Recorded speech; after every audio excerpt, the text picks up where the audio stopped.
गुजरने वाली रात गजा की तारीख का एक बहुत होलनाक बाब है, बल्कि इंसानी तारीख में शायद किसी एक वक्त में किसी एक इलाके पर एक ऐसा शहर, एक ऐसी पट्टी जो 40 किलोमीटर लंबी और सिर्फ 8-10 किलोमीटर चौड़ी है। आप तसव्वुर कर सकते हैं कि कराची शहर से भी कहीं कम,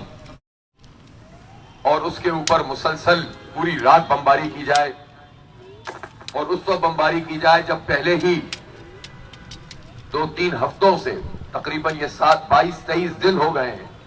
जिसमें इसराइल दहशतगर्दी कर रहा है, बच्चों को शहीद कर रहा है। तो उन्होंने पूरे गजा के ऊपर बमबारी की, 3 अतराफ से हमला किया, अपने टैंक अंदर घुसाए, समंदरी हुदूद जो एक तरफ का समंदर का इलाका लगता है वहां से हमला किया। और कल रात उन्होंने ये सोचा था कि हम पूरे गजा को तहस नहस कर देंगे और हमास को शिकस्त देकर अपना कब्जा मुकम्मल कर लेंगे। ये जो रात गुजरी है जिसमें शोले बुलंद हो रहे थे, इंसानी आज़ा इधर उधर बिखरे हुए थे,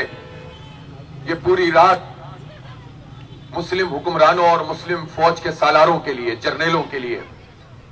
एक बहुत बड़ा सवालिया निशान इस दुनिया में भी बन गई है और आखिरत में भी ये एक एक बच्चा इनसे सवाल करेगा। अमेरिका की ये गुलामी और इसराइल के मजालिम के आगे खामोश रहना, इसके नतीजे में न उम्मत का कोई भला है, न फलस्तीनियों का कोई भला है, न इंसानियत का कोई भला है, बल्कि उनके आगे खामोश रहने का सिर्फ एक ही मतलब है कि हमारा जो हुक्मरान तबका है उसके जाती मफादात अमेरिका से वाबस्ता हैं, उनके बच्चे वहां पर पढ़ते हैं, उनके कारोबार वहां पर सेट किए जाते हैं, और फिर जब लोग और ये रिटायर्ड हो जाते हैं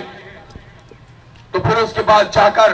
अमेरिका में और यूरोप में और ऑस्ट्रेलिया में और इनके जजीरों में जाकर फंस जाते हैं। और यही पूरे आलम इस्लाम के 57-58 मुल्कों का हाल है, सिवाय चंद मुल्कों के जो डट कर बात कर रहे हैं। और बजा तौर से अब फलस्तीन के लोग उन मुल्कों से भी ये तकाजा कर रहे हैं कि अब आपका मामला बातों और बयानात से आगे बढ़ना चाहिए, और जिस तरह इसराइल हमें तहस नहस कर रहा है, तुम्हें अमली तौर पर तमाम मुल्कों को आगे बढ़ना चाहिए। इसलिए हमारी ये माएं बहनें अपने हुक्मरानों को गैरत दिलाने के लिए यहां पर एहतजाज कर रही हैं। हमारे ये बच्चे गजा के बच्चों के साथ इजहार यकजहती कर रहे हैं, और पाकिस्तान के जर्नेलों और पूरी मुस्लिम दुनिया के जर्नेलों और हुक्मरानों को ये बता रहे हैं कि गुलामी का जो लिबादा तुमने उड़ा है, आज अगर फलस्तीन को वो तहस नहस कर रहे हैं तो गुलामों का कोई मुस्तकबिल नहीं होता। कल तुम्हारे ऊपर भी ये सब कुछ होगा, कोई खैर से नहीं रहेगा। बुज़दिल लोग और गुलाम लोग कभी भी दुनिया में इज्जत नहीं पाते। इज्जत पाने वाले वो होते हैं